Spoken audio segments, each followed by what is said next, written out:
All right, welcome back to the channel, guys. So today's video is going to be titled Breaking Free of the Trauma Bond from a Narcissist, which is by far, for me personally, the hardest thing that I've ever done in my whole entire life. So this video today, I hope that this can give you some information, some knowledge, some wisdom, and just give you some clarity if this is something that you're going through or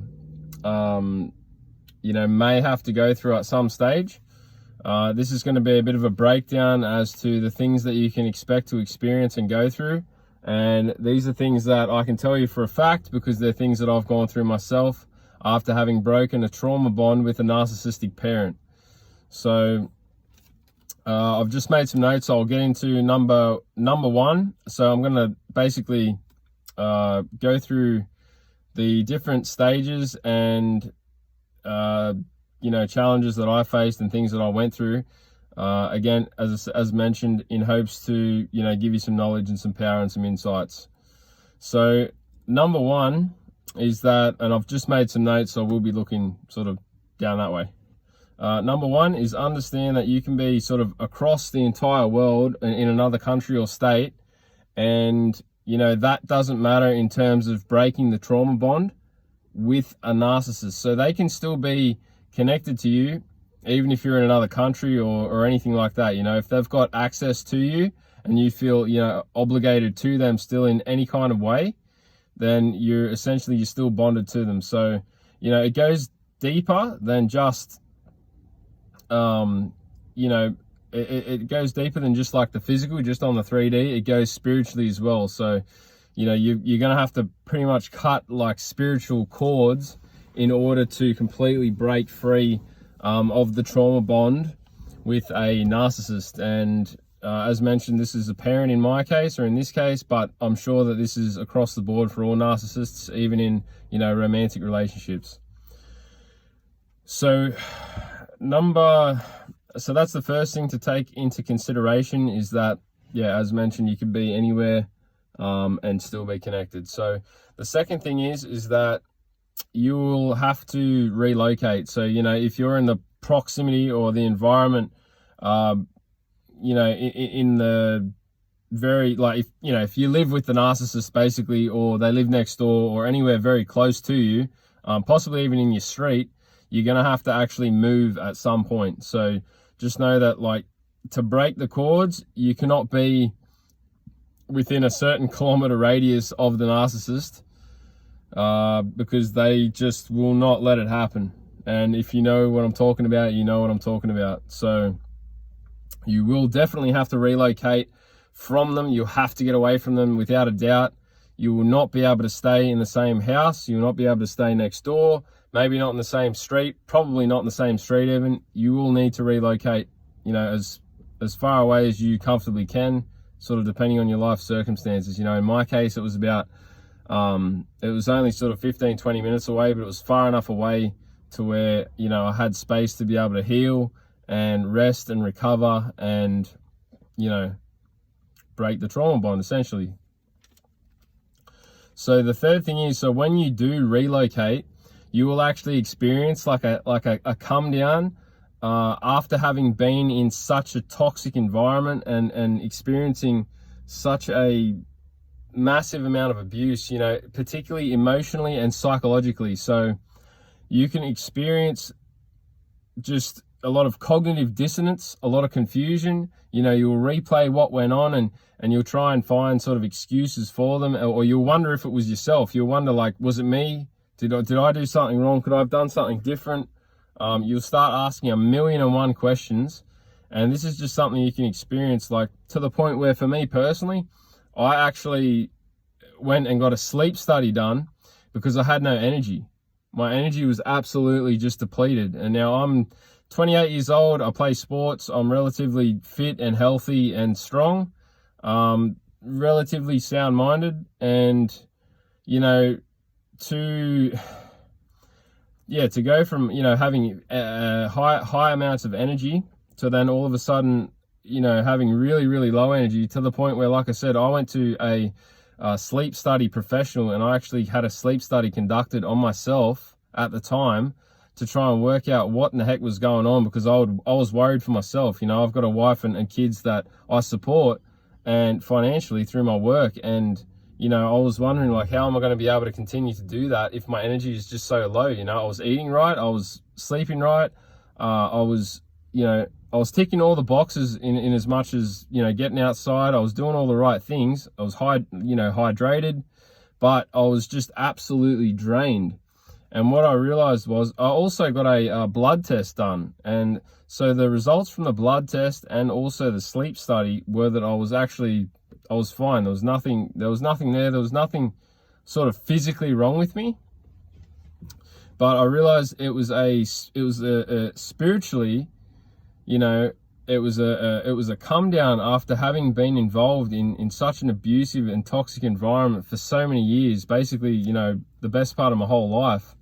You know, I experienced just a come down because I was obviously so physically, emotionally, like just in every aspect, you know, particularly emotionally and psychologically, just burnt out and purely exhausted. Because, you know, a narcissist, that's exactly what they do. You know, they just suck you dry of absolutely all your energy. And yeah, to the point where once I was separated from them, like I said, this is what I experienced, and this is something that I'm sure that you can expect to experience. So when this happens, just know that, like, it's a part of the process. And, you know, definitely, thinking back, it would have been easy for me to turn to certain things like maybe alcohol. It would be easy for someone to turn to like substance or something like that, going through something as serious as what that is, you know, after breaking away from such a toxic person. So I just want you to know that it's part of the process, and to expect that, and to definitely don't turn to any substances. Just, you're going to have to sit with, you know, the lack of energy for a while, and you're going to have to just feel that hurt and feel that pain deep inside you, and you're just going to have to go through that. So that is the third thing that you can experience, that you will experience after having, you know, separated as far as locations. So it's just because of exhaustion, you know, after having lived on eggshells for, you know, your whole life, or for the duration that you're in that relationship with the narcissist, you know. Yeah, after always just having been, like I said, walking on eggshells, you just need time to actually gather yourself. And, you know, it might take months, or it might take weeks or months. For me, it definitely took months. So I'm about a year into my healing journey since breaking free from that narcissist. And yeah, I'm in a space now where I'm much better after, but I will say I've done a lot of conscious work. And anyways, we'll continue on. So step number 4, or the fourth thing that you can experience, or you will experience breaking free from a narcissist, is that you will enter into a season in your life of isolation. And so God will put you through isolation, and it's very necessary. And the reason why God will do that is because, you know, you need time just to be able to grow, you know, in your relationship with God. But you also need time to be able to recover from, like I said, that abuse and that psychological and mental torture that you've experienced for such a long period of time, the duration of however long you're with the narcissist, being a parent or a relationship. So, you know, you will enter a period of isolation. Now, during the isolation, like if you've got a partner, for instance, or if you've got like friends or people around you, know too, it's going to be super, super hard. So you pretty much, what makes it hard is you're going to be all alone. So no one in your immediate circle is going to necessarily understand why you're doing what you're doing, why you're going no contact. They're not going to get it to the degree. They're not going to understand, because they don't actually understand exactly what you've gone through to the degree in which you've gone through it. And so just know that you're not alone. But during that time, you know, I would highly recommend, you know, just jumping onto a YouTube channel like this one, even maybe I personally spoke to a coach online. You know, there's coaches that coach about, you know, narcissism and narcissistic abuse. So I'd definitely recommend to see a professional, someone that knows a lot about narcissism and narcissistic abuse. And yeah, 100%, that's for me how I would do it. I would also pray.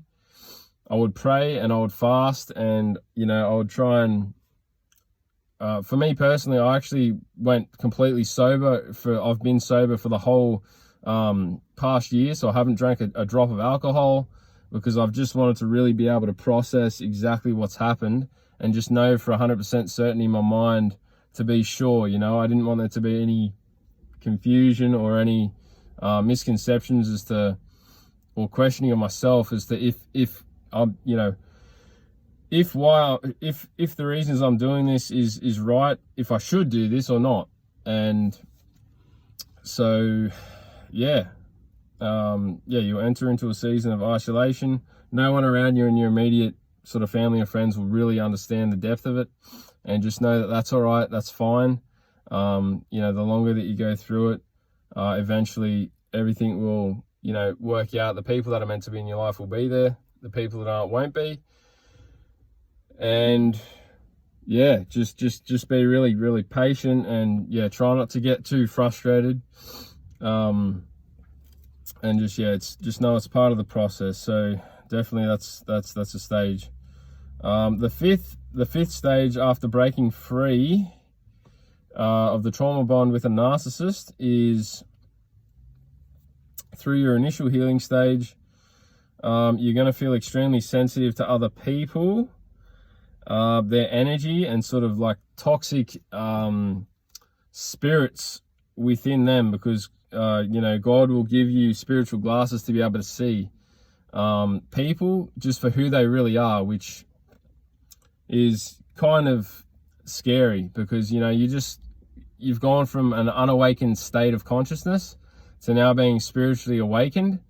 And so now you can actually just see people, whether it's your mom, your dad, sister, like aunties, cousins, friends, just whoever it is. But the point is, now you've gone from a state of not being able to see people for necessarily who they are. You probably had your rose-colored glasses on, and now once you become awakened and your level of awareness raises and heightens to an incredible degree, now you can really just see people for who they are. And when you see people for who they really are, it's not necessarily, it kind of takes you back a little bit, because like I said, if you're watching this video, I know that you've got a heart of pure gold, right? And you always want to try and see the best in people and the best in everyone, like myself. But now, once the mask's off and you can really just see people for who they are, and you're truly sort of spiritually activated, the rose-colored glasses come off, and you can really just see people for who they are, like I said. And it's a very eye-opening experience, and it's something that I'm still kind of coming to grip with and coming to terms with now, because if you're anything like me, you just wanted to see the best in people. You wanted to see and believe that the world is a certain way, which unfortunately is not quite it's not quite how it is. When you become awakened, you can now certainly see that. So so that was number 5. So the sixth thing was, as I mentioned in a part of number 5, was that your spiritual glasses will be active, and you'll now be able to see people for who they truly are. So we'll go straight on to number 7, which is slowly you will step into your true sort of authentic self and your true nature and who you are, and you'll be able to express yourself freely and really step into just your own personal, authentic and genuine self and genuine energy. You'll be able to sort of release all the bad energy and the bad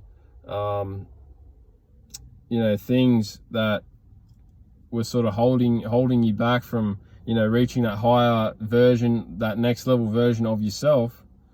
And so now you'll be able to sort of release that old energy. For myself personally too, I cut a lot of old habits and toxic habits and bad things that I used to do. You know, there's other videos on the channel that you can go to and sort of understand some of those experiences as well. And yeah, so habits will break, and yeah, you just start to become, you enter into new energy, and you'll just, for me personally, after entering into new energy and just, you know, operating on a higher frequency and a higher level, you know, I'm naturally just attracting like higher quality people, better people into my life as well, which is a beautiful thing, because, you know, narcissists are very, very low vibrational in energy. They're very, very negative. You know, they're very, very toxic. And yeah, I mean, once you go from that to then entering into like a higher vibration, a higher frequency, you just, yeah, you become, you know, such a higher version of yourself, such a greater version of yourself. And as I mentioned, then you start to attract, you know, better quality people into your life, which is amazing, which is exactly what you want. And so, yeah, to wrap this up, this is by far the hardest thing that I've ever had to do in my entire life. You know, breaking free from a trauma bond with a narcissistic parent is something that, you know, I wouldn't actually wish upon anyone, but, you know, it's necessary in some cases. And, you know, even if it's a relationship as well, it's super necessary. And yeah, I hope this video gave some clarity and some guidance and some understanding as to, you know, things that you can expect to experience if you haven't yet already, or you're sort of thinking about going down this path. So with all that said, yeah, I hope the video was helpful. If it was, just do me a small favor and leave a like, and just, yeah, comment any experiences you have below. And with all that said, have a fantastic rest of your day or evening wherever you're watching. Peace out.